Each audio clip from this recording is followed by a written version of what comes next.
Hold on a second. Just want to make sure this is working.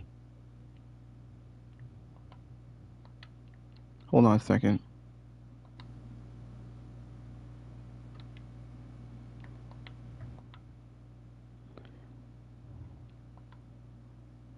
I'm sorry, I just wanted to test it out, make sure that this is working. Want to do my Monday Night Raw live stream. I didn't do one last night because I was tired. Had a long day last night. As you guys know, I was at Monday Night Raw. And I did make a couple of videos. I did do a live stream on it. Thought the show was decent. Not perfect, but it was fine. Um, Hold on, one. Make sure this is working. Alright. This is Jacob Cast 2024. Welcome back to my YouTube channel. Please subscribe to my channel, leave a comment, hit that like button, enjoy this live stream, enjoy this walkthrough. While I play Fortnite, we're going to talk about Monday Night Raw.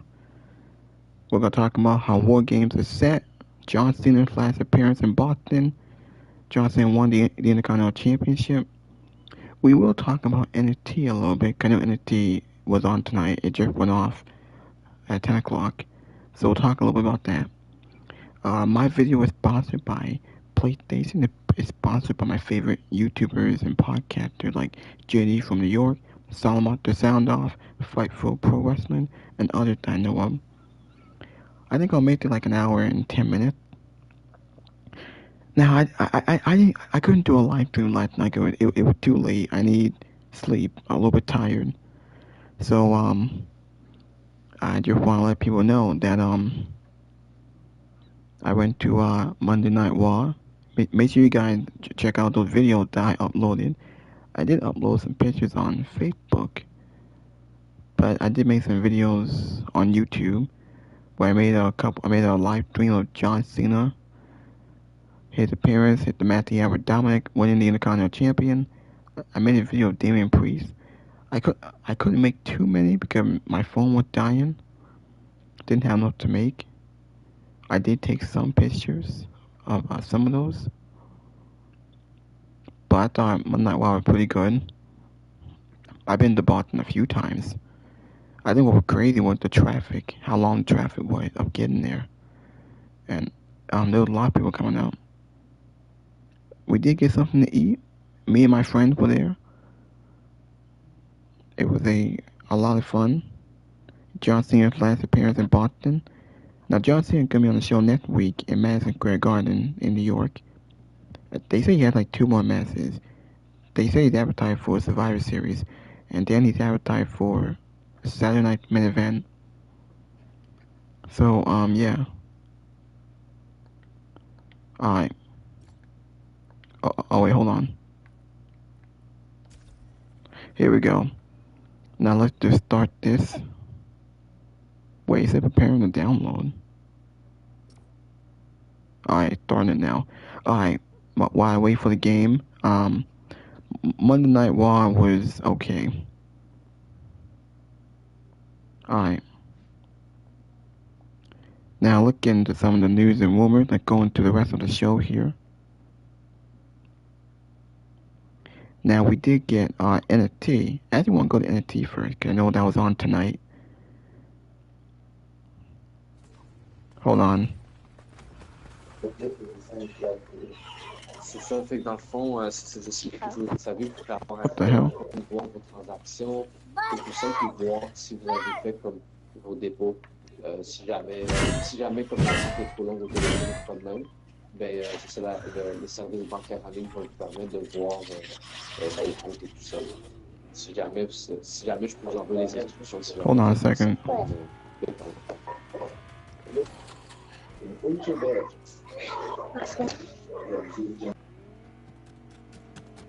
Hold on a second.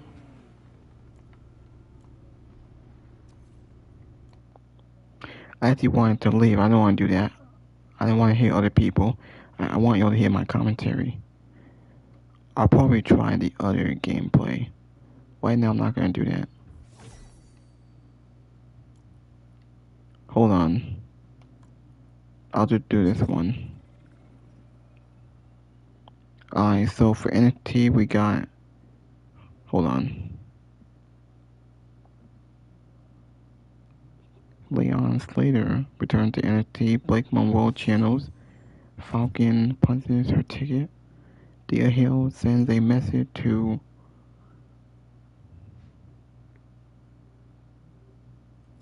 Jessica Brand refuses to back down to JC Jane. Actually, there's not enough here.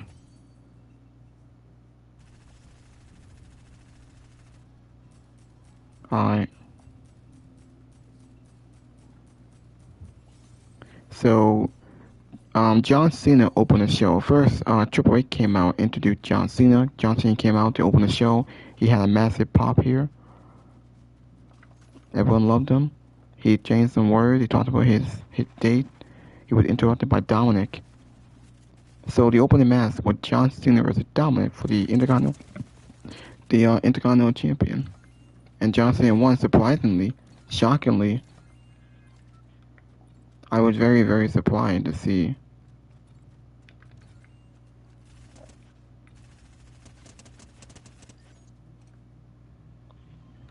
Okay.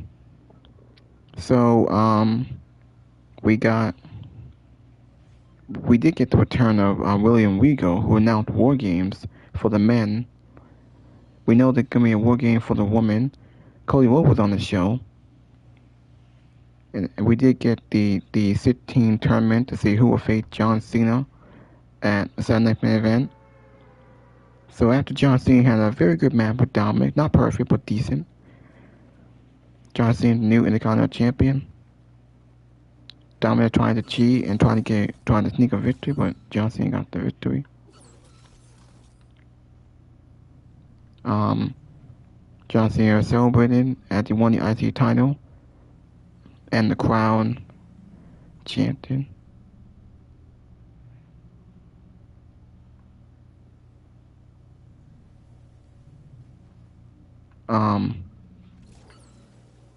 Yeah.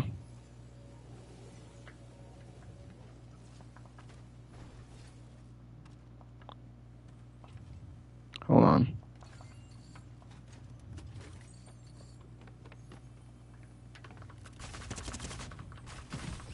Oh, what? My bad. Ah, God damn it. That wasn't fair. God damn it, that wasn't even fair.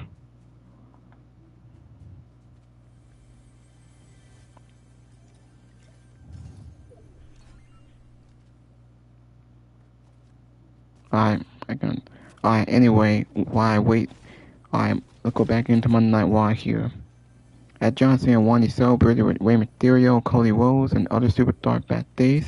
John Cena finally won the Intercontinental Champion, his first IC title. He's now a Grand Slam champion. He's now won every single belt in the company. We did get Becky Lynch attacking Maxine Dupree in the backstage segment. We had Rusev versus Damian Priest. Rusev beat Damian Priest. Very underwhelming match, though. Kind of boring. And the crowd was dead for it. I was dead for it. Rusev got the victory.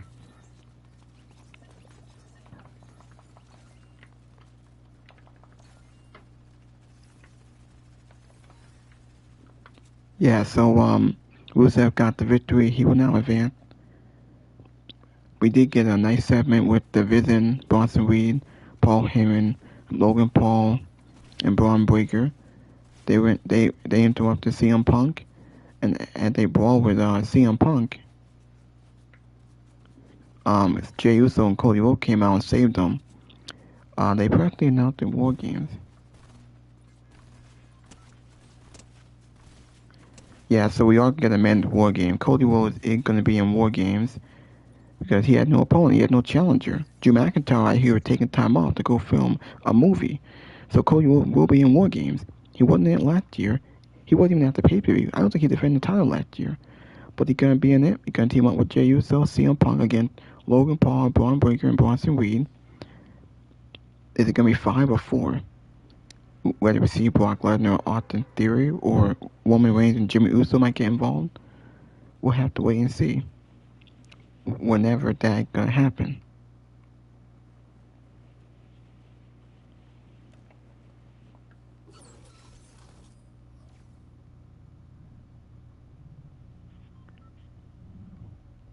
So we're gonna have to wait and see.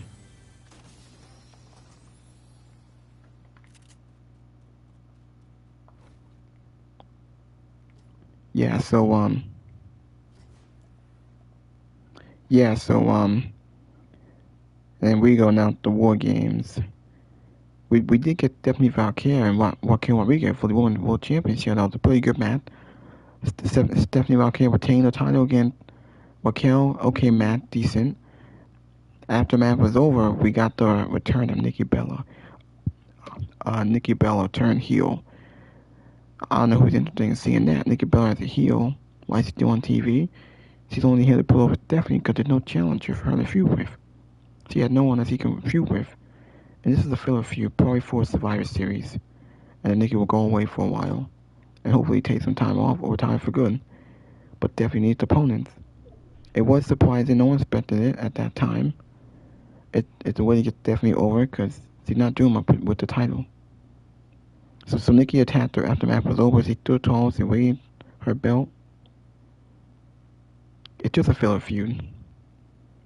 We did get Sheamus and Nakamura. That was also in the first round of the 16-man tournament. Sheamus and Nakamura had a very good match. Both of them were over. The match was a lot better than Damian Priest and Rusev.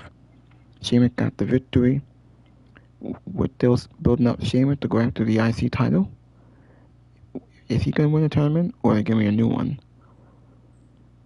Now, they did announce massive for next week. We got Gunther, yes, Gunther, making a return since SummerSlam. He will be in the tournament with Javon Evans. And then we got Solo Sikoa against a mystery opponent. I don't know who that is. Hopefully it's someone from NXT, like an Obafemi. That'll be interesting to see. The main event of Monday Night Raw was Alexa Bliss and Charlotte Flair defending their tag team titles against the Kabuki Warriors. The Kabuki Warriors are the new women's tag team champions because Nia Jax and Last Legend, they got involved.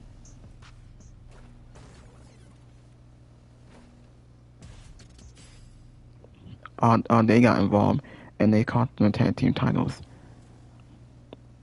And then we got a big brawl here with the heels standing tall. We got Last Legend, Nia Jax, and the Kabuki Warriors beating up Charlotte and Alexa. Then we got Io Sky coming in to save them. And then Rhea Ripley came out. And then the babyface stood tall. And Rhea Ripley said, "More games."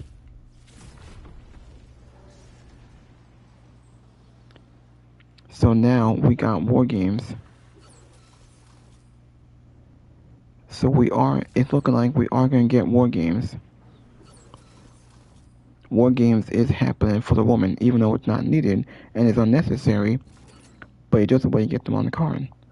Last Legend is not over. Why is he on the main roster? Probably because they don't have enough women.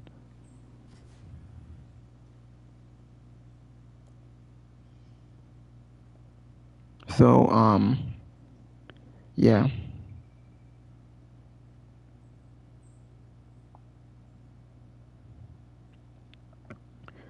The main event, Ricky Sainz and Trick Williams for the NXT Championship and last man standing match.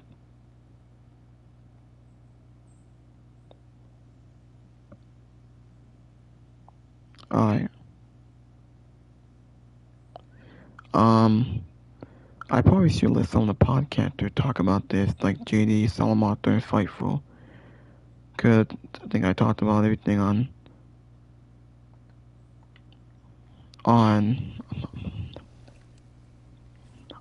the Monday Night Raw. Well, there wasn't much to talk about on Monday Night Raw.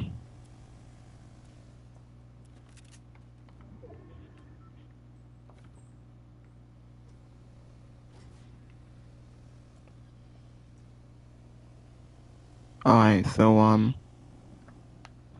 probably have to put this down.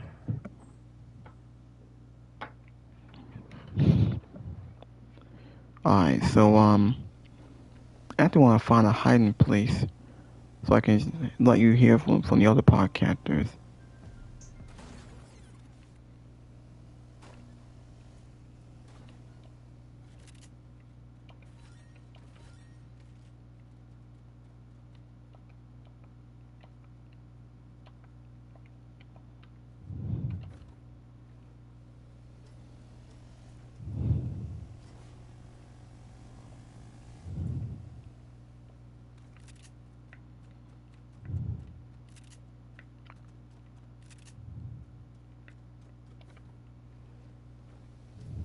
Okay. Trying to hide here.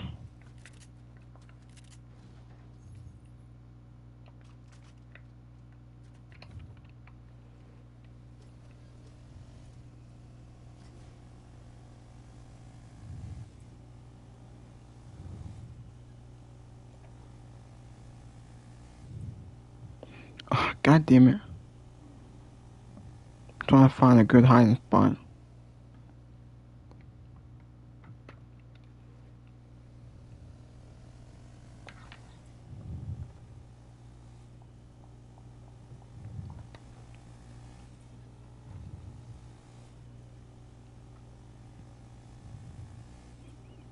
At least it doesn't run out of gas.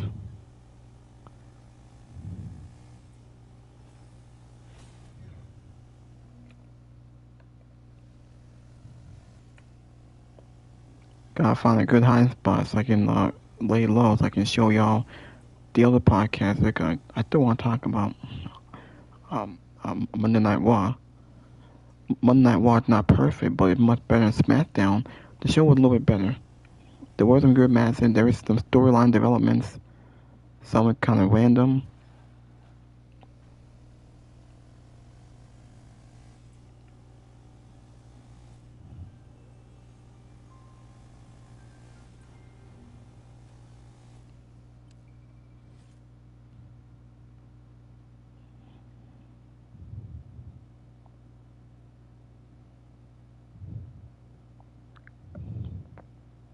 I might as well show y'all some of the podcasts this year.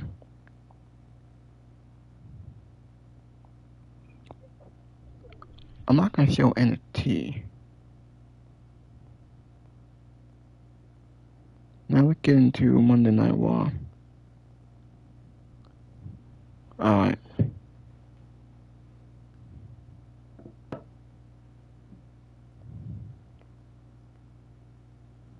And I want to show y'all JD from New York.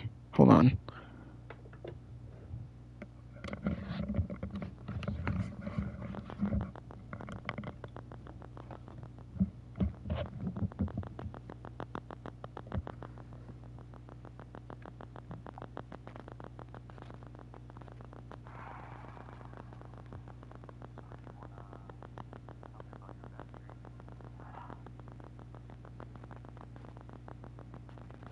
Not only do you get a bonus to be the booker, but you will be getting a brand new installment for the first time in a very long time.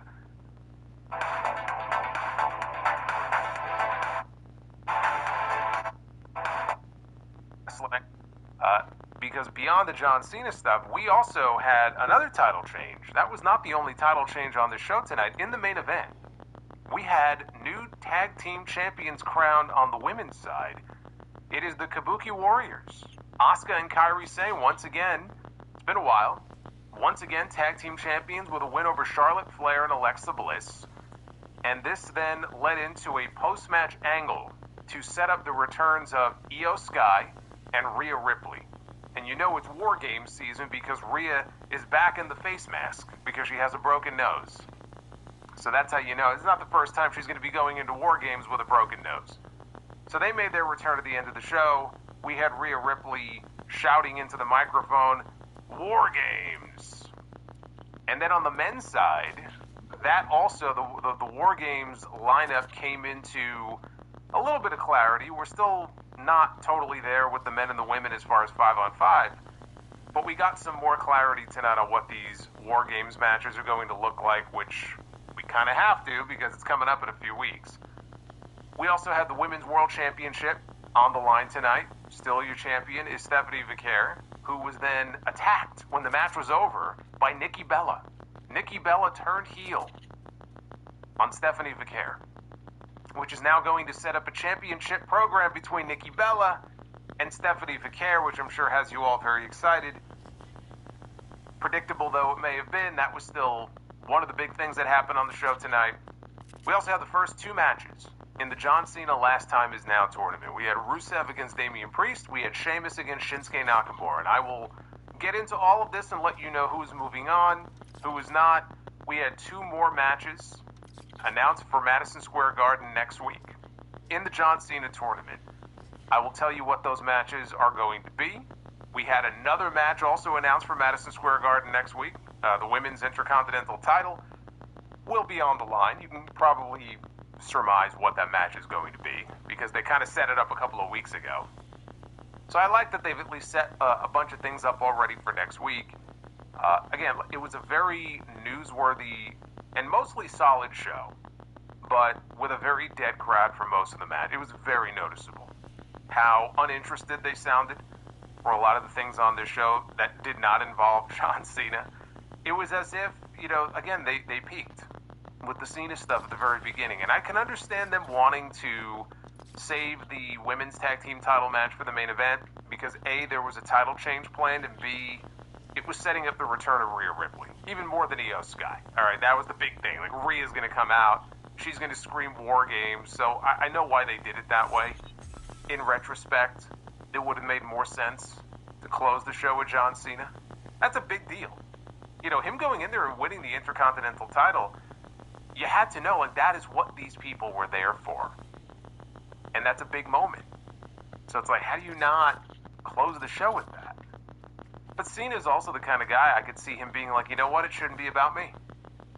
Wouldn't shock me at all if he had input into that and said, you know what, it shouldn't be me closing the show. This will be a nice thing for us to do on the show, but keep the attention on the women, keep the attention on WarGames. That's what's coming up. Because Cena, I could see Cena being the kind of person who would actually say something like that. But I do think it would have made more sense to give that moment all of the attention at the very end of the show. But we got a newsworthy one to talk about here, which is more than I can say for the other show on Friday night. This is your Raw on Netflix review. It is Monday, November 10th, 2025. I am the Solomonster. Thank you guys for joining me here. We are celebrating 18 years of the Sound Off all November long, and I noticed before I went live tonight, we also passed 89,000 subscribers. So thank you for 89K. Glad we hit that here on a Monday night. So hit that like button, hit that subscribe button. Super chats are open. You will see them popping up on your screen. There he is right there, King Kong Bundy on your screen.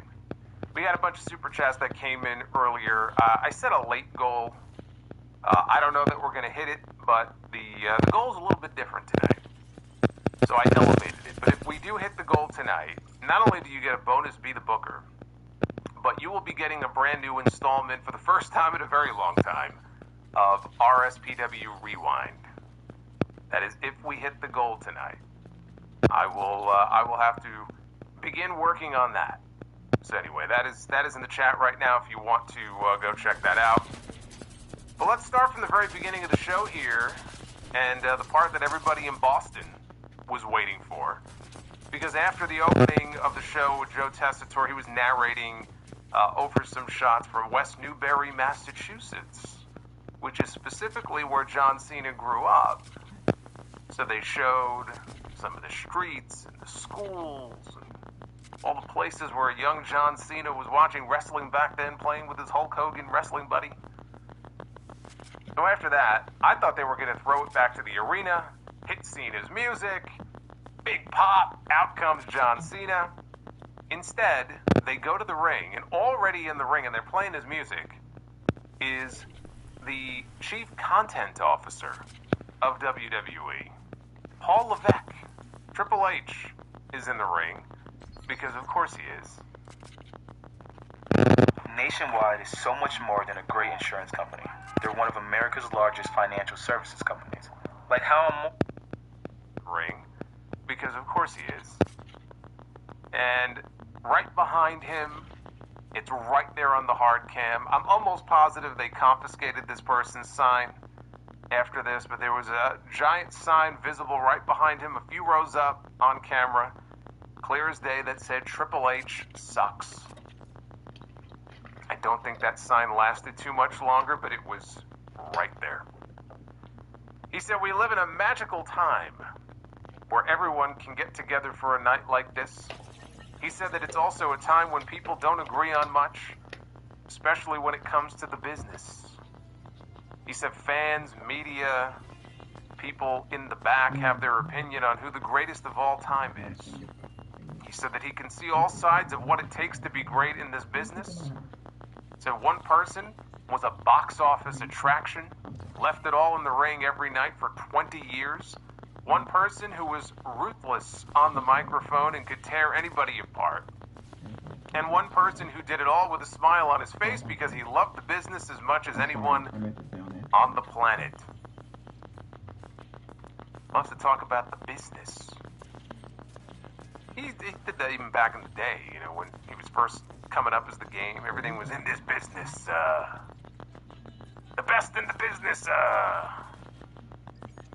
Rock still had the greatest Triple H impression back in the day. I'm the Game, and I'm gonna look mean, I'm gonna put my muscles up, Rock used to just fucking tear him apart. It was so great.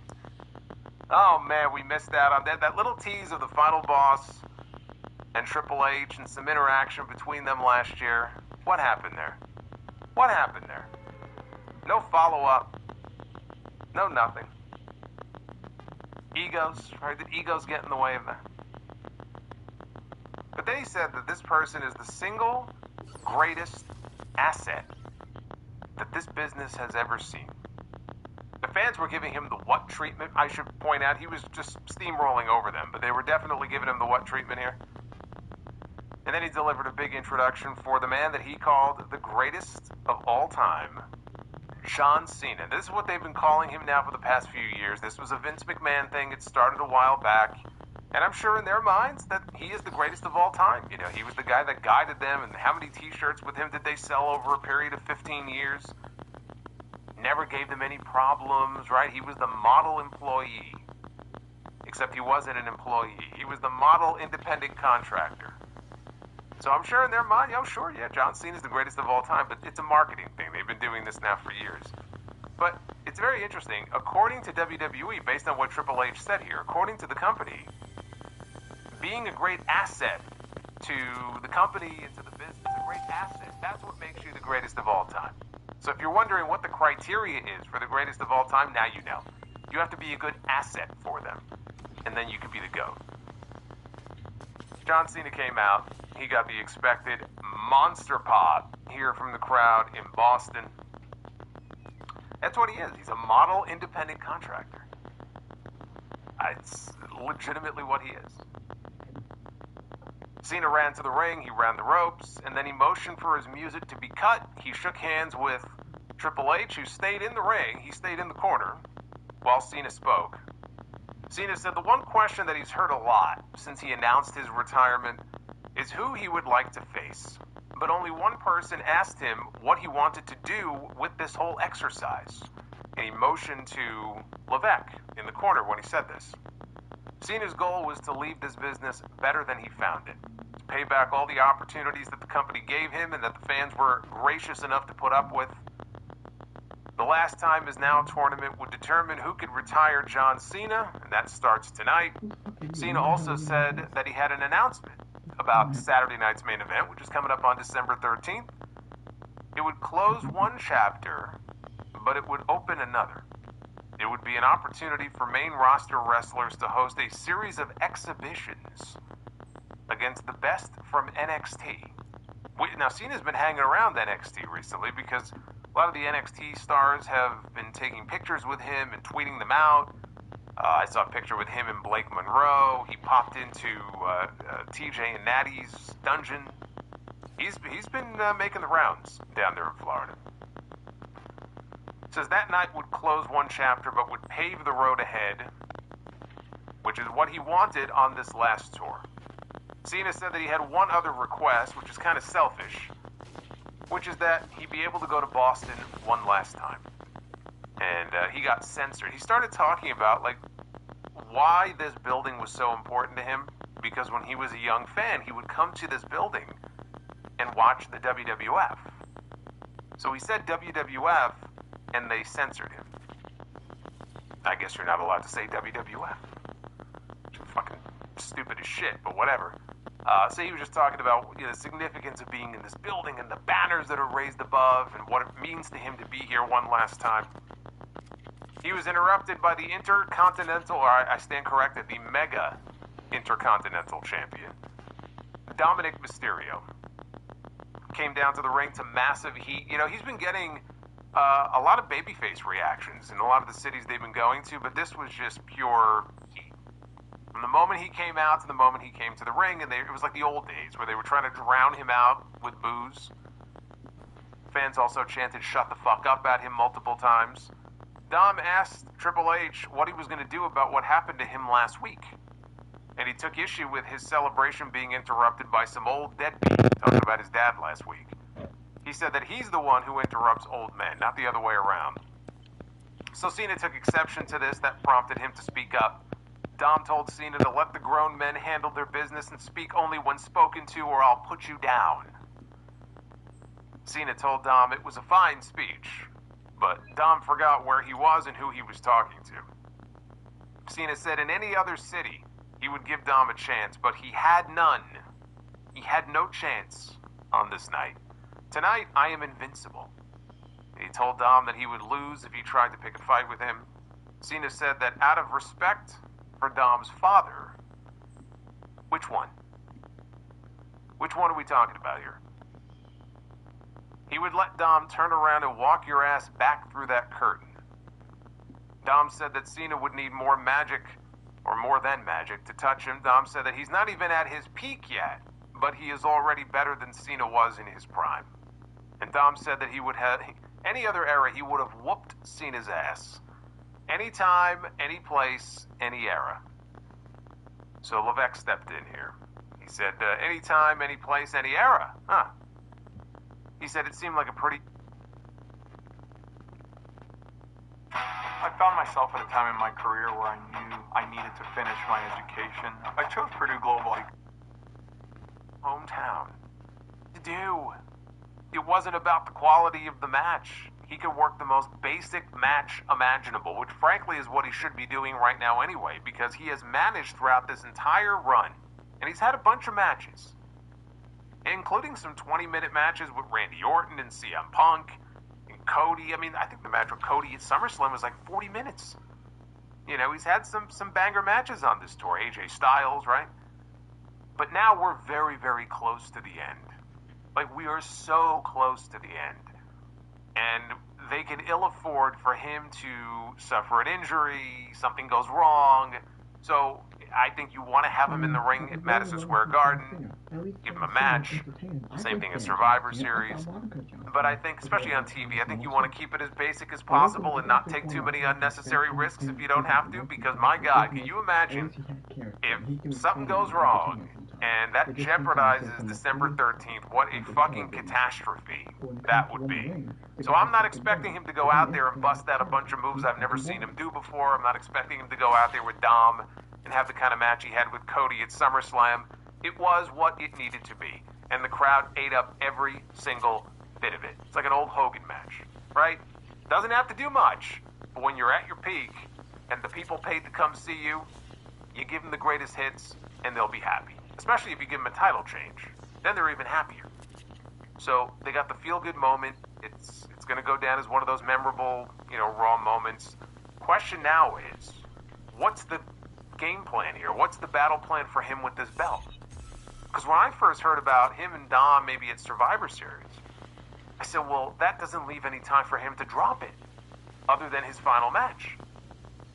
There's no need for John Cena to go into his final match as the Intercontinental Champion. I mean, that's just dumb.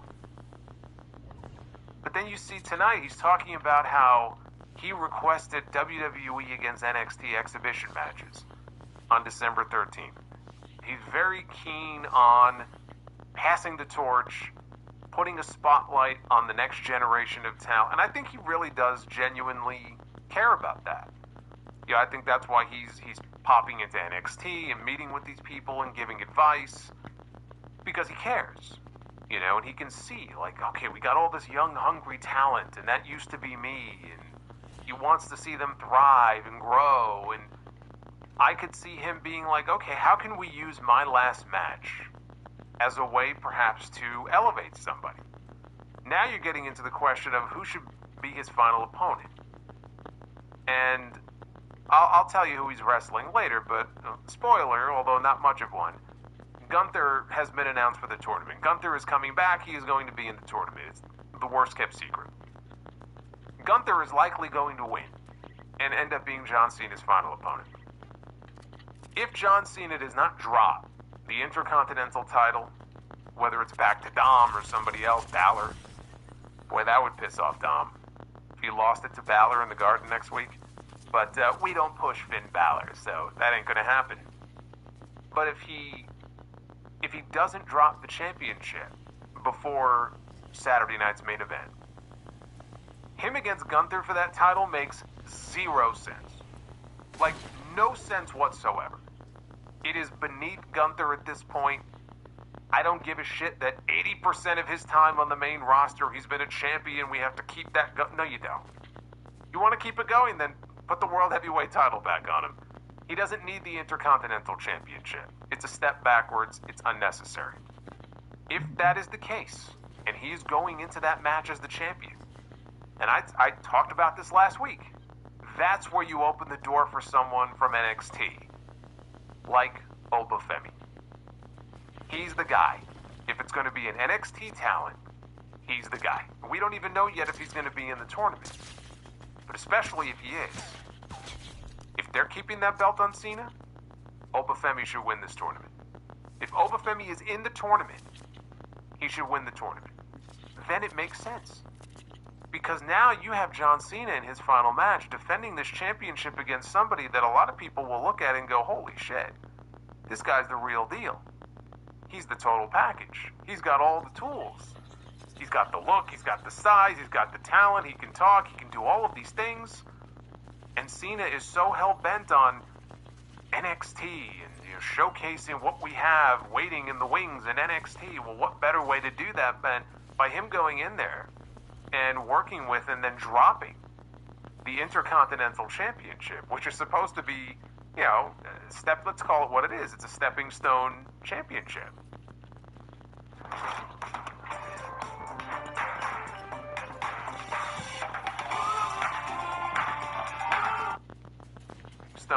Championship. You would want that championship on somebody who you look at and go, one day this person's going to be the World Heavyweight Champion. That's why Gunther had it for 666 days. We all knew that Gunther was going to be World Heavyweight Champion one day. Just by virtue of him holding it, knowing where he was going, and him going out there and having killer matches, elevated that championship.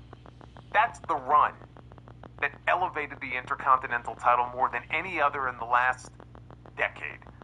And that's taking nothing away from The Miz back in, what was it, 2017? He had a really good run there for a while with that belt, and that kind of helped elevate it for the first time in a while. But that Gunther run is what took the Intercontinental Championship from here and elevated it back up here, where it had not been for a very long time. If he's in the tournament, Obafemi should beat John Cena in his final match, take that championship, and fucking run with it. If John Cena does not go into the final match with the championship, then it's open. Doesn't have to be Oba. It could be Gunther. It could be anybody. But in that instance, I'm just saying, it does not make any sense for Gunther to be that guy. He does not need it. Now we wait and see.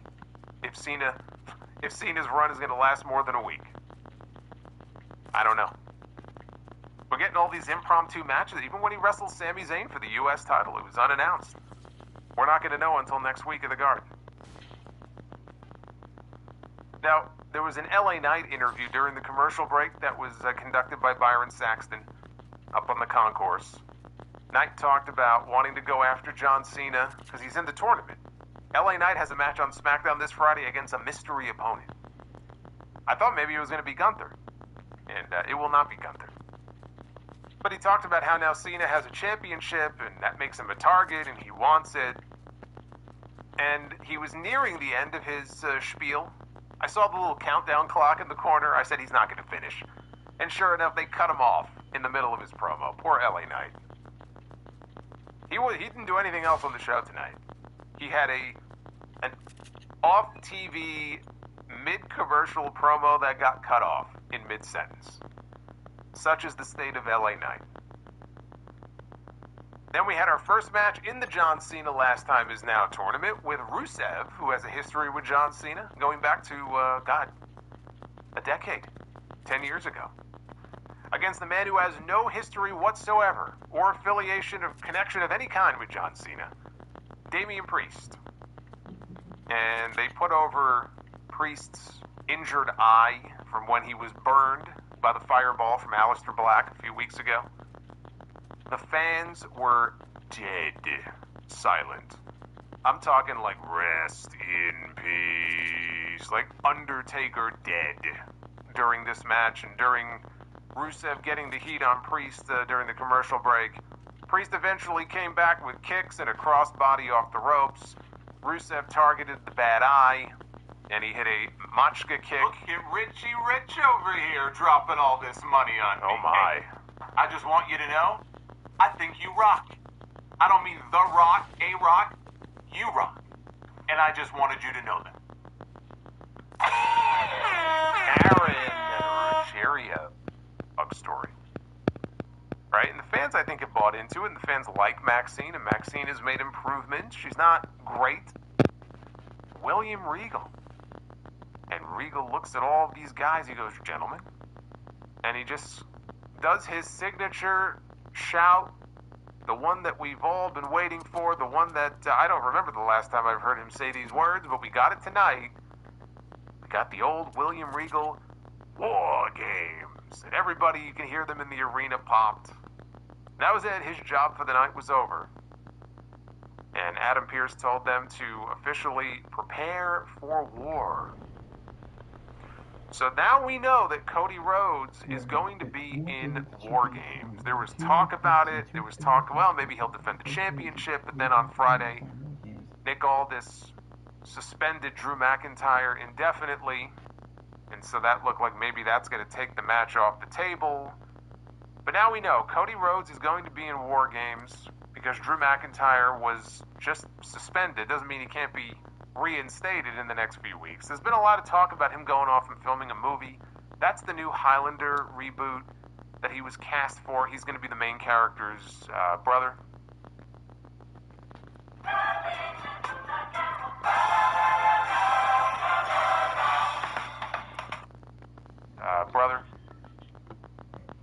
But my understanding was that Henry Cavill, who is the main character, he was injured. They pushed filming for healing Sheamus.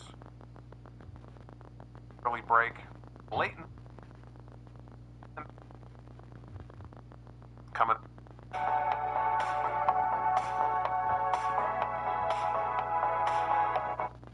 Because everybody was beating up on him at VPN. Mine in Batman. But I like that. I like the idea of Mike Santana getting the spot, getting a nice reaction, and at least getting a win in the opening round. That would be great. Santana's awesome.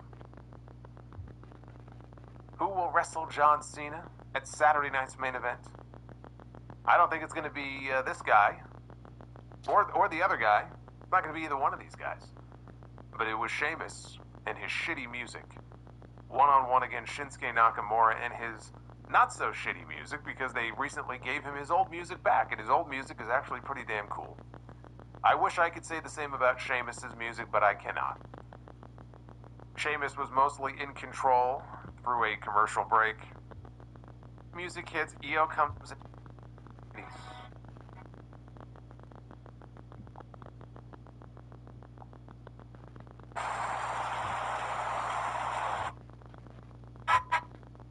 Championship in his last match, if he makes it there, with the Intercontinental title. But thinking out loud, if he makes it to his final match with the Intercontinental Championship, will that title be on the line, and against whom? The growing rumor is that the title will be on the line in a match against Gunther on December 13th in Washington, D.C., which, in my honest and humble opinion, doesn't even make sense. It doesn't make sense. The rumors were true. John Cena won the Intercontinental Championship tonight. We'll go over how exactly all of that came about. I actually enjoyed the segment and the match. believe it or not, I know people were looking for a John Cena, AJ Styles clinic out there on Monday Night Raw. We got no such thing, but that doesn't mean I didn't enjoy what they gave us tonight. John Cena won the Intercontinental Championship from Dominic Mysterio. He is now the new Intercontinental Champion. There's a lot more questions that come out of that decision than there are answers. Most notably, John Cena mentioned that he wants to give back. He keeps saying he wants to give back. He wants to make this about building the future. He wants this to be about positioning the company long after he is gone. Because what they're doing in NXT is the lifeblood, is the future of not only the company, but the business. For all we know, there's the next John Cena in that performance center right now. We don't know. If we are to believe John Cena, if we are to believe that John Cena wants to see the company build around its future, then Gunther will not win this tournament. That's all I have to say about that. If John Cena is serious, because John Cena has mentioned once too many times in the past that WWE lines him up and he does whatever they ask. In 20 plus years, it is now time for John Cena to start asking what he wants. And I hope that last opponent is something that he has thought long and hard about. And I hope that final opponent is going to be someone that he specifically has chosen and has not left it in the hands of the powers that be. Because that, in my honest opinion, the way we've seen television deteriorate from 2024 into 2025, I don't really trust Triple H and the WWE to do right by John Cena's final match when they've absolutely fucking butchered John Cena's final run in 2025. And The Rock is certainly to blame for that as well. I'm not casting all the blame on The Rock, but with his very visible absence, things were never really rectified. WWE didn't really care to rectify them. Turning hiding spots into honey holes. Didn't really care to rectify them. John Cena needs to speak up. He needs to ask for who he wants. If that is what he really wants. The future of the company being built. The future of the company in NXT. Or coming out of Evolve. Or out of the Performance Center. Gunther will not win the tournament, if that is the case. John Cena tonight mentioned that on December 13th, not only will we get his final match, but it will be a showcase for NXT. He's not only making the statement, he said that he asked for the entire show, the entire December 13th Saturday Night Main Event to be all about the future. So there's going to be a heavy NXT presence mixed with Raw and SmackDown on that December 13th show. I don't know what they're planning to do. I don't know if it's going to be takeover-esque. Certainly feels that way. Random dream matches from the past, the present, and the future with all the WWE talent.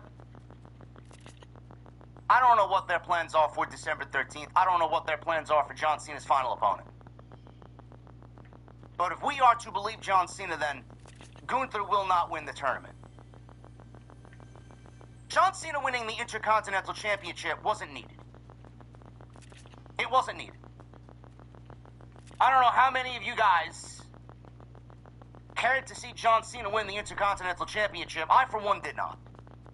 I wasn't excited about it when I first heard about it. I wasn't excited about it when it actually physically happened. Then we watched it happen on television. I did not feel anything with John Cena winning the Intercontinental Championship. It was great for the people in Boston.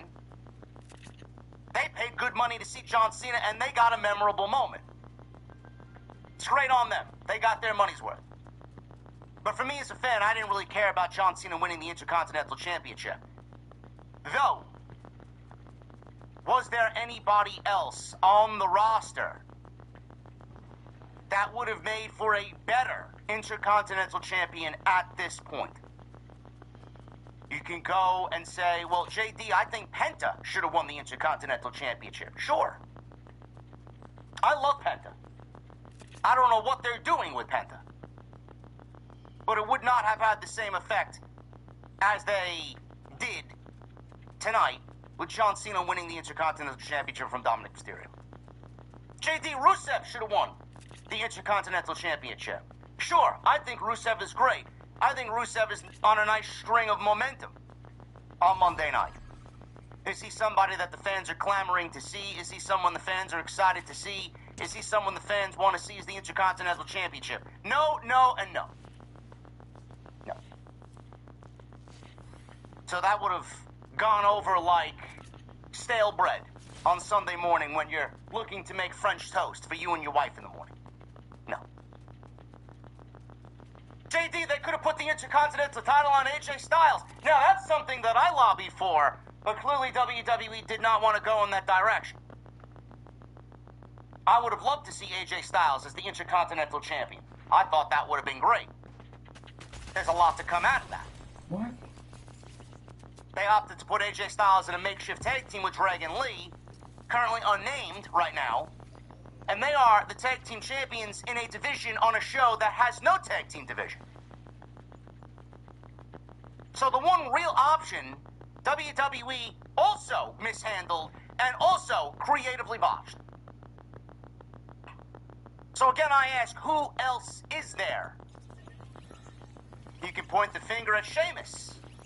Sheamus isn't going to win the Intercontinental Championship on a random fucking Monday Night Raw in the middle of nowhere, I don't know where the fuck I am, United States. It's not going to happen. I think Sheamus deserves a lot better than that for also a guy who's never captured the Intercontinental Championship. Something like that should be reserved for WrestleMania.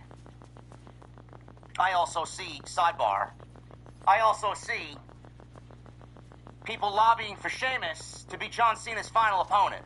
Now, granted, I'd love to see it. Granted, I think WWE should do the match, at least before he retires.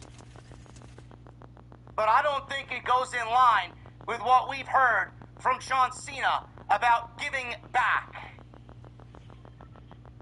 Now, on the flip side of that, if it does end up being Sheamus, A, I'm not going to mind, and B, this is the only moment that they have outside of a WrestleMania where you would crown Sheamus as the Intercontinental Champion and have it be something special. Sheamus is one of the longest tenured guys there. Outside of it happening at a WrestleMania, there's nobody better for Sheamus to beat than John Cena. But after what we heard John Cena say, he wants youth. He wants to get back to the future on a show that's primarily going to focus on the future. I don't know if Sheamus categorizes himself as the future of WWE. It's counterproductive.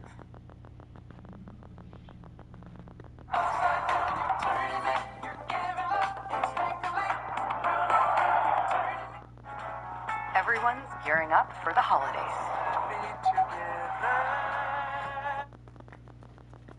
It's counterproductive. If John Cena is walking into Saturday night's main event as the Intercontinental Champion, the Intercontinental Championship needs to go to someone young. It needs to go to someone who is legitimately, in the eyes of the WWE, the future of the entire company. Who that is, I don't know. But there's one name that I constantly hear over and over and over again, and the IWC is hung up on this one name and this one name only. And that name is Obafemi. If John Cena is going to walk into Washington, D.C. with the Intercontinental Championship, I am in favor of John Cena dropping the IC title to Obafemi. I don't know if WWE is going to do that. They got their own ideas. They got their own plans. They got their own creative. Do you genuinely see John Cena and Obafemi headlining his final match? I cannot see it. I can't. No matter how much you want to hype up how great Obafemi is and how Obafemi's the future of the company,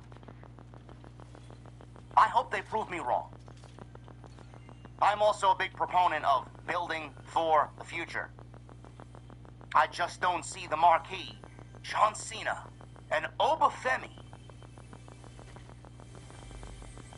It's something where I have to see it legitimately play out to believe it. I don't trust the company to do that on December 13th. That's a lot. You're really asking a lot. You're asking WWE to have him win this tournament. You're asking WWE to have him on the marquee for John Cena's last match ever.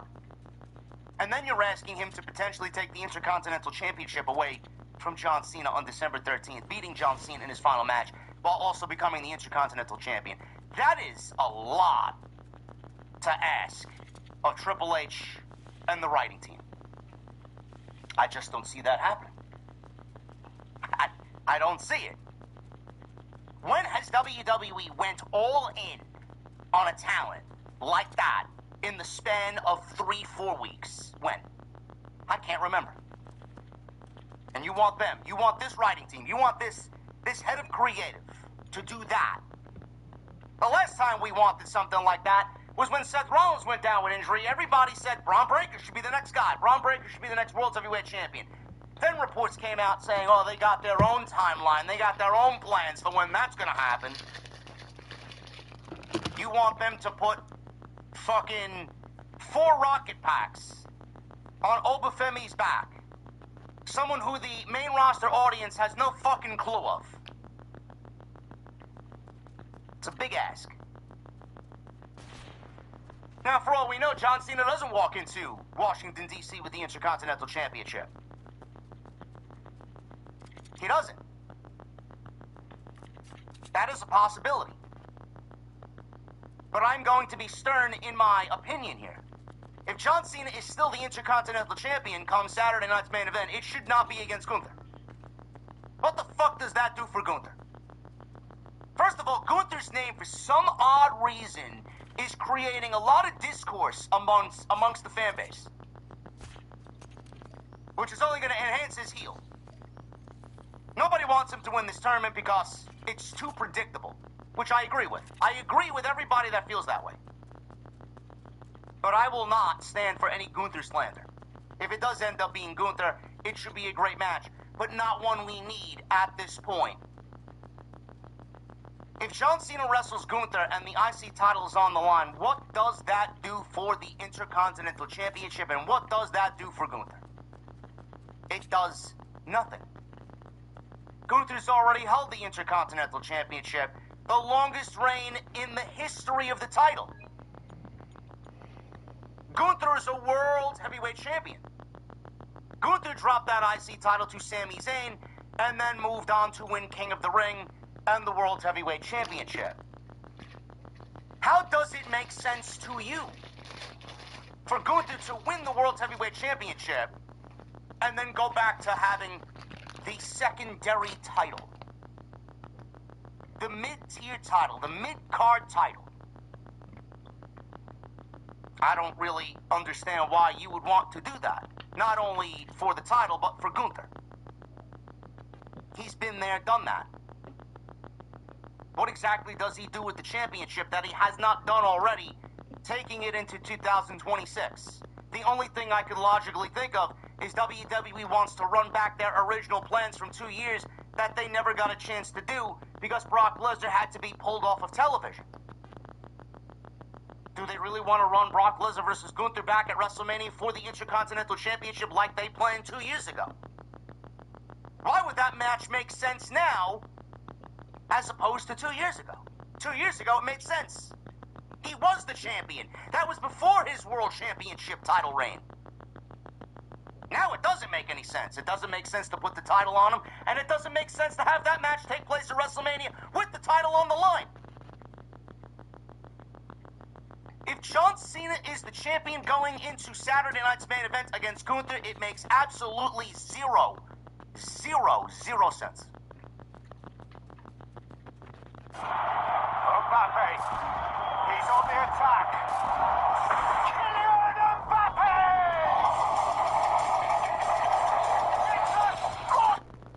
It makes absolutely zero sense. The only way it makes sense if it's Obafemi or someone similar. Someone who the company is going to trust in that spot and put over. And really make that star on that night, and the future of the business is born. Or the new future of the WWE is born. Again, I don't know if they are going to do something like that because they are way too safe. The only other option would be for John Cena at Survivor Series to wrestle either Rey Mysterio or Dominic Mysterio for the Intercontinental Championship. That's it. That's the only other idea that I could possibly come up with. John Cena versus Dominic in a rematch from tonight, because they could play it off that he needs a rematch or has a rematch clause. He wants his rematch. He wasn't ready. Management treated him unfairly. Either John Cena versus Dominic Mysterio at Survivor Series in San Diego, or we get John Cena versus Rey Mysterio in San Diego. Rey Mysterio beats John Cena for the Intercontinental Championship. Rey Mysterio then drops the title back to Dominic Mysterio, and we just go back to where we were before Monday Night Raw happened tonight. Again, I don't know what their plans are. I don't. But I feel like Rey Mysterio, Dominic Mysterio, need to have a factor in Survivor Series, being that it's in San Diego.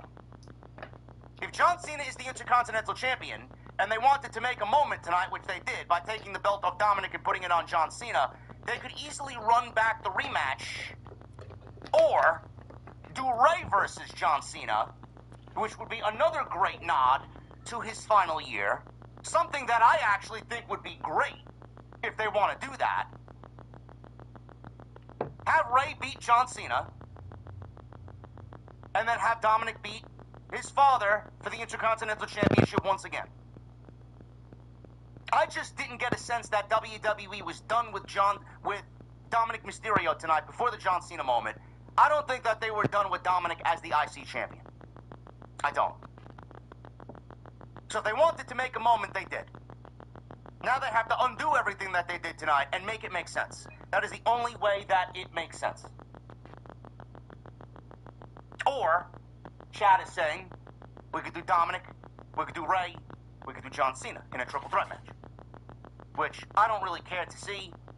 I think a one-on-one match is more up my alley. But I feel like that is the only way to make sense of what they did tonight. Just to give John Cena that one final championship. Now, I've also seen JB Conrad in the chat. I've also seen this idea floating around. Again, it's something that I'd have to see to believe. Rey turns heel, helping Dominic beat Cena. Now, I don't know if that is going to make all... I don't know if that's going to make sense with everything that they've done and all that they've done with Rey Mysterio and Dominic Mysterio. They've been at each other for years now. Why would Rey Mysterio turn heel to help his son Dom? Unless something about that comes out of the Judgment Day. Maybe they kick Dominic out of the Judgment Day. Maybe Rey Mysterio helps his son Dominic after being booted out of the Judgment Day. Again, I don't really know how that makes any sense, being that Rey and Dominic have hated each other for years. All of a sudden, they're just going to turn Rey Mysterio heel? I don't really understand that. Rey's on his last legs. 2026 may be Rey Mysterio's last year. I would assume he wants his final match to be against Dominic Mysterio. I just don't see how that would work and how that would make sense. Rey versus John Cena. Dominic beats Rey. And I think we go back to right where we were before Monday Night Raw aired tonight. It's the only way it works. But other than that, I didn't really care to see John Cena win the Intercontinental Championship. You might feel differently. I didn't really care to see it. WarGames. WWE, just like AEW with their Blood and Guts match on Wednesday, have pieced these WarGames matches together in literally the worst way that I've seen since the company has resurrected the gimmick for their television. This may be the worst WarGames build. So for some of our favorite Halloween costumes, we've been anywhere from sci-fi characters, a group of pirates. The gimmick for their television. This may be the worst WarGames build that we've ever seen. We all knew the men's side was going to be a collection of baby faces, Punk, Roman, the Usos, LA Knight, possibly Cody or Cena, against, before he got hurt, Rollins and the Vision. The Vision was the big faction on Monday night that was leading the charge. The big bad group that was in charge on Monday night, the Vision, led by Seth Rollins. Braun Breaker, Bronson Reed, Paul Heyman, all they needed to do was add more members to round that out and make WarGames make sense. It is November 10th, and we finally got the announcement that WarGames will be. Not everybody was announced. They've done that conveniently, at their own leisure. They will add the remaining pieces to the puzzle when they see necessary. We got the men's team, and we got, or the men's games, and we got the women's games, WarGames. We knew that CM Punk was going to be a part of it. We knew Jey Uso was going to be a part of it. We knew Logan Paul after last week was going to be a part of it. Braun Breaker, Bronson Reed, we knew they would be a part of it.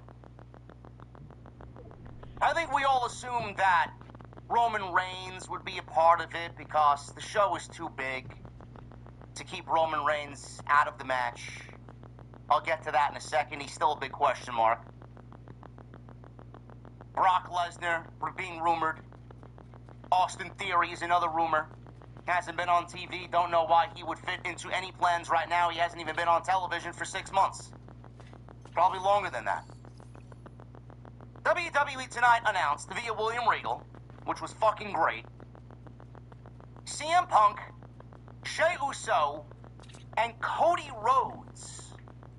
Yes, Cody Rhodes will be a part of the Monday Night Raw faction, babyface faction, for WarGames against the Vision. They have Logan Paul, Braun Breaker, and Bronson Reed. So right now it's 3 on one, 3 on the other. It looks like by what we are seeing tonight on Monday that WWE is stripping the matches down to have it be, as of right now, it could change. There are 2 weeks to go. But what we see right now is 4 on 4. And I think that was pretty apparent with what we got with the women. The women ended the show with the Tag Team Championships changing hands, with the Kabuki Warriors beating Charlotte and Alexa. There was 4 women on one side and 4 women on the other.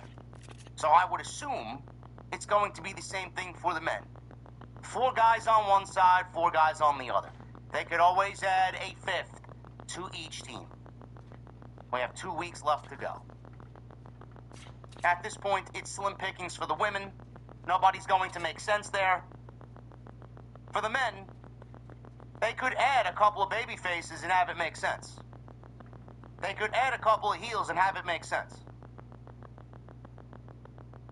What I don't get is how Cody Rhodes is on the babyface team. What does he have to do with anybody on this team? He hasn't had any interaction with CM Punk. He doesn't even wrestle for Monday night. He's had brief interactions with Jey Uso, but it was more about Jey Uso becoming mini Roman.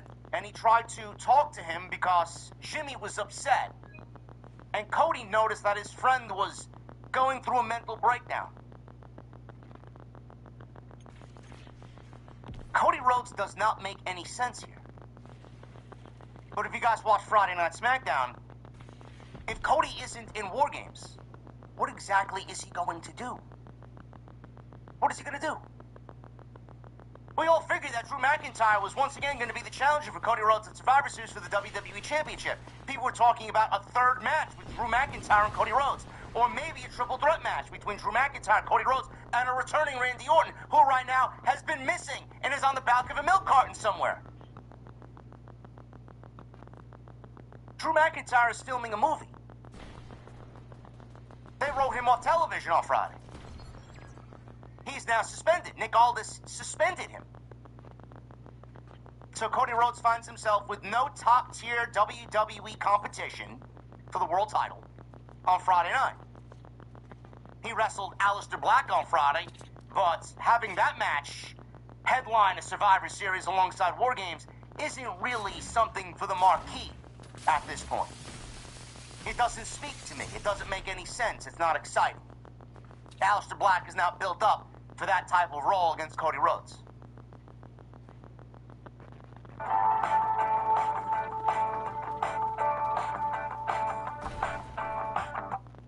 For that type of role against Cody Rhodes. He legitimately has nobody else. And if Cody is not defending the championship, where else does he fit? If they don't put him in WarGames, then Cody's not a part of the show. And you can't have Survivor Series in San Diego with 40,000 tickets out the door before they announce one fucking match officially. You can't have Cody Rhodes on that night not wrestle. You just can't have it happen. So if he doesn't fit into WarGames, where does he go? But right now, from what we see, his inclusion in the WarGames match doesn't make any sense. He had a problem with Seth Rollins. I don't know where he fits into this whole Vision nonsense. He wrestled Rollins, he lost to Rollins, and then he went back to Friday Night SmackDown to wrestle Drew McIntyre, and now all of a sudden he's back on Raw and he's got a problem with the Vision again. So I'm going to run out and help my friends. I'm going to back up Punk and Uso.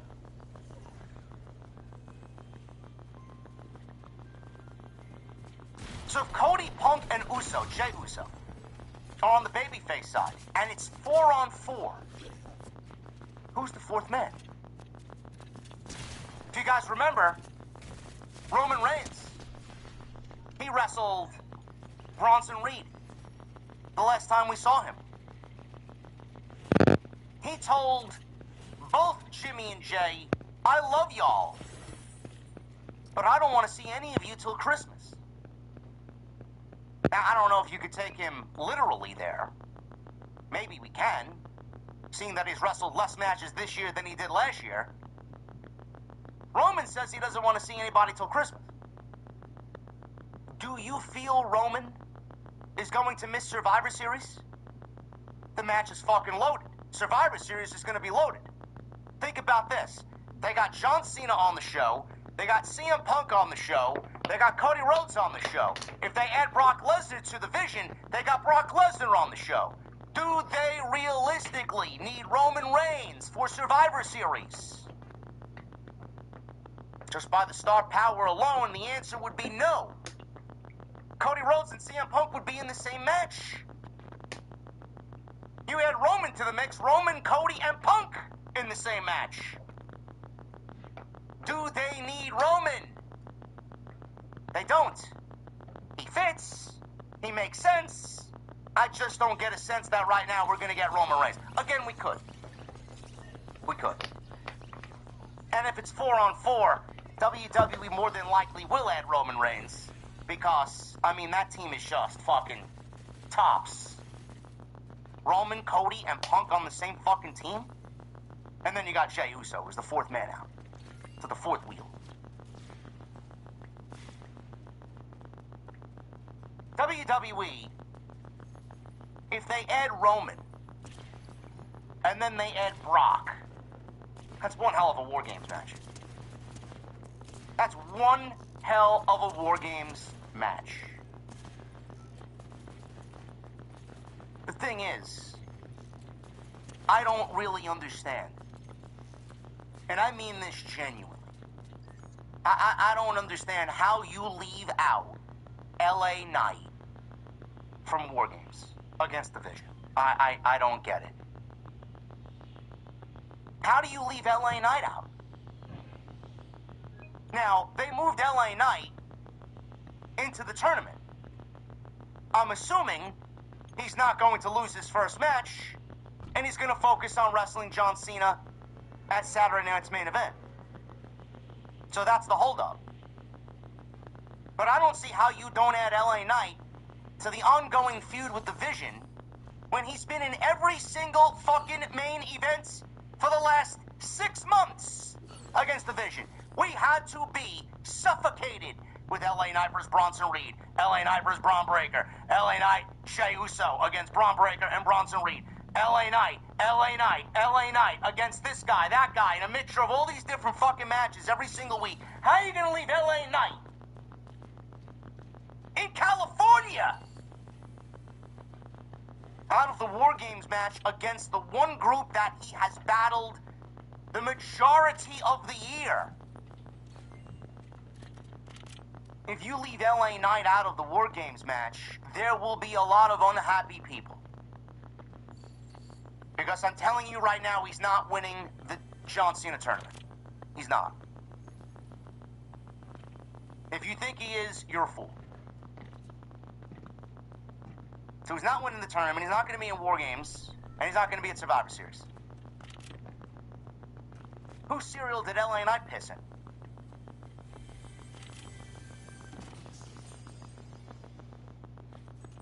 They don't need Roman. I'm assuming it will be Roman. Then you got Brock Lesnar, Bronson Reed, Braun Breaker, and Logan Paul. All of whom Roman have had issues with. Philips Norelco One Blade presents Shade All Things.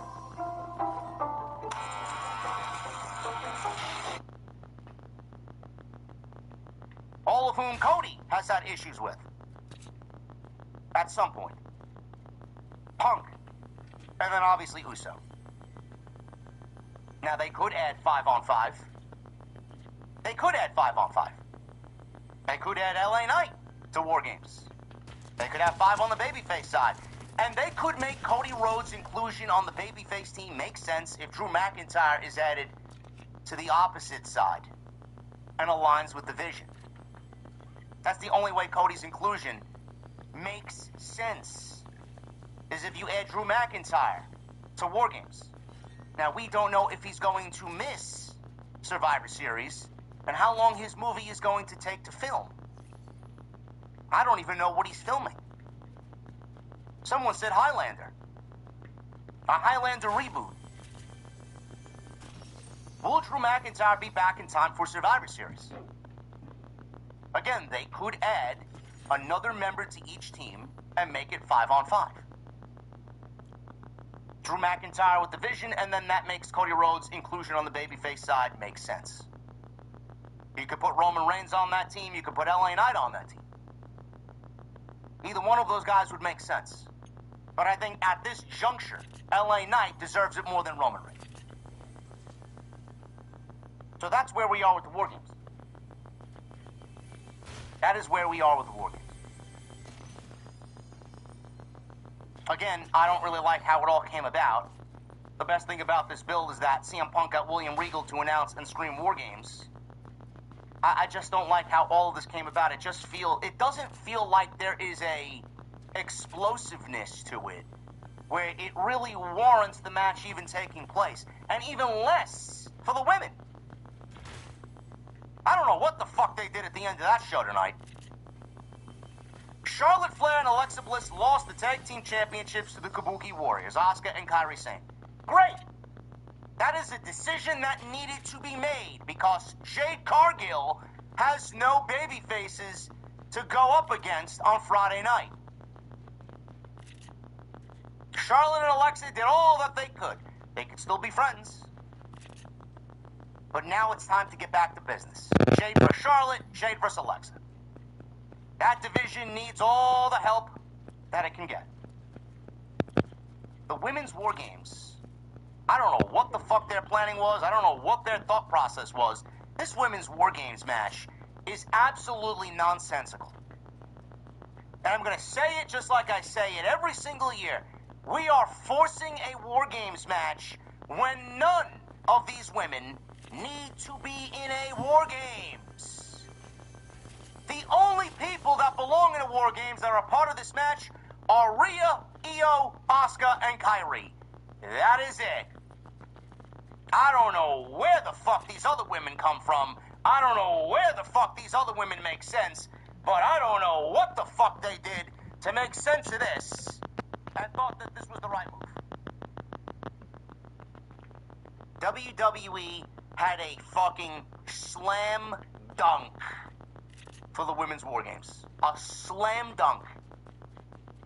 How are you going to leave out Bayley, Lyra, Roxanne, and Raquel Rodriguez? How are you going to leave all of them out? I don't really get a sense that they thought this through. Someone please explain to me what Lash Legends and Nia Jax have to do with the women's War Games. Oh, but Nia Jax and Lash Legend cost Charlotte and Alexa the tag team championships, JD. So to you, that means let's put them in a double ring, double steel cage, and label it War Games, because they cost them the women's tag team championships. That deserves War Games.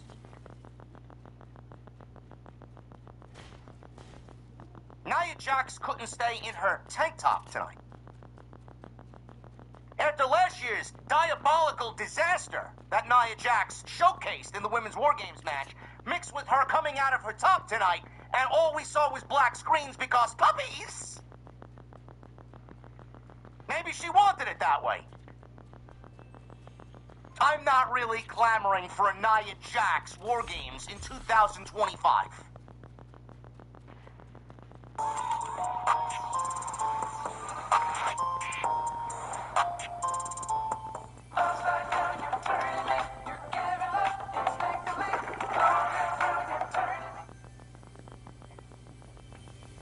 So the Women's War Games teams are Rhea Ripley, Io Sky, Charlotte Flair, and Alexa Bliss against Asuka, Kairi Sane, Nia Jax, and Lash Legend. How the fuck did we get there? How did we? WWE had a slam dunk. Rhea, Io, Bayley, Lyra, and Maxine against Asuka, Kairi Sane, Raquel Rodriguez, Roxanne Perez, and Becky Lynch. What was the point of Becky Lynch staring down Asuka last week? Do any of you remember that? What was the point of that? I thought they were leading to them coming together in some way. Slam dunk. How do we go from that to whatever the fuck this is? Please, someone explain it to me. How does that equal War Games? You are actively driving people to lose their mind over how dog shit this creative is. And then we ask, why does this need the WarGames stipulation? Can't this just be labeled as a traditional Survivor Series elimination match? What is the issue? What is the issue between Charlotte and Alexa, Nia and Lash Legend, who's been here for a half a cup of tea? What has she done?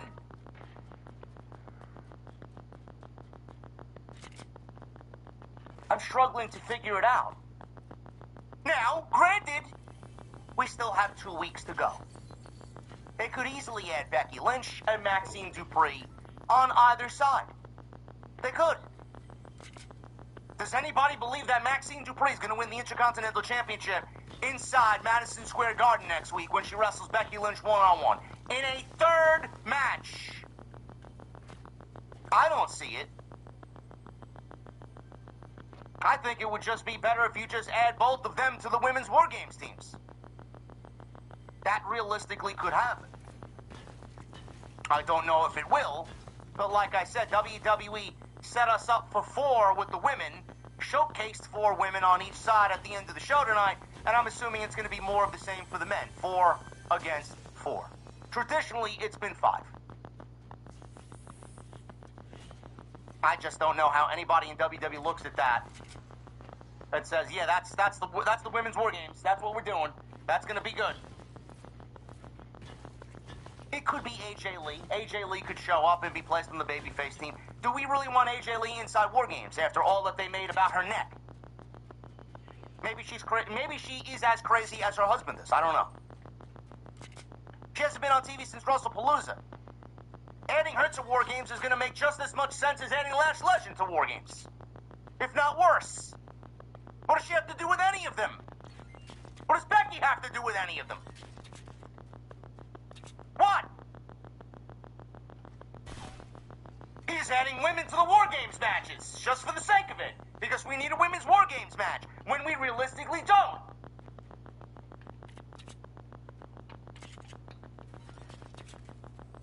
WWE went about the Survivor Series build and have taken everybody for granted. Oh, we got 35,000 plus tickets out the door. They don't give a fuck what we put on the show. They just want to be a part of it. This is the mentality of the company. They are taking all 35,000 of those people that have spent hard-earned money to sit in Petco Park, San Diego for Survivor Series. They have taken all of you for fools. They don't give a fuck about the build. They don't give a shit about anything making sense. They're gonna randomly throw fucking names at you. If it makes sense, great. If it doesn't, great. They don't give a fuck. As long as you are given WarGames.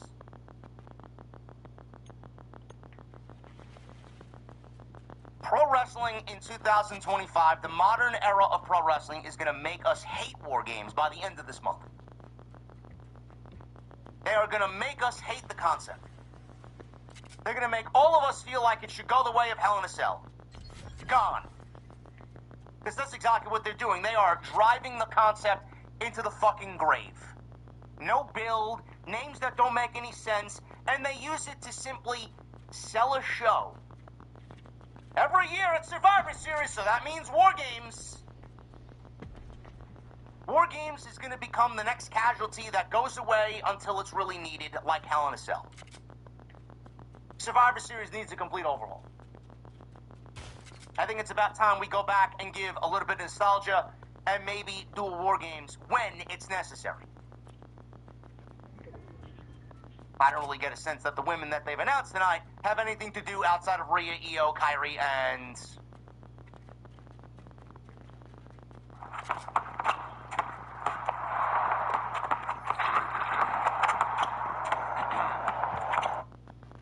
have anything to do outside of Rhea, Io, Kyrie, and... Asuka. That's it. That's worthy of WarGames. The other women... you're just throwing names at a fucking wall hoping that people don't see how dog shit your creative really is. WWE announced the rest of the John Cena Last Time Is Now tournament here on Monday night. We got another 2 matches coming on Friday. We had 2 matches also take place tonight. Sheamus versus Nakamura, and then Damian Priest versus Rusev. Both went over pretty decently. Sheamus and Nakamura was better than Rusev and Damian Priest, which went over in basically silence in Boston in front of 17,000 people, which I'm not really surprised by. And we'll go over the rest of the show tonight. Nikki Bella also turned heel on Stephanie Vaquer. I mean, the way that it happened, it just randomly came out of nowhere. I expected it to happen, but I didn't really expect it to happen tonight. So we may be looking at another dead-end feud here for Stephanie Vaquer, which they have not really treated her as the women's champion very well since she's won the championship at WrestlePalooza. We'll go over everything we need to right here on Monday night. It is your Monday Night Raw post show right here on Off the Script for your November 10th, 2025. Tonight, we are sponsored by Blue Chew. BlueChew.com. Code JD, you're going to get 10% off your first month. Blue Chew Gold is what we're talking about tonight. Championship belt performance.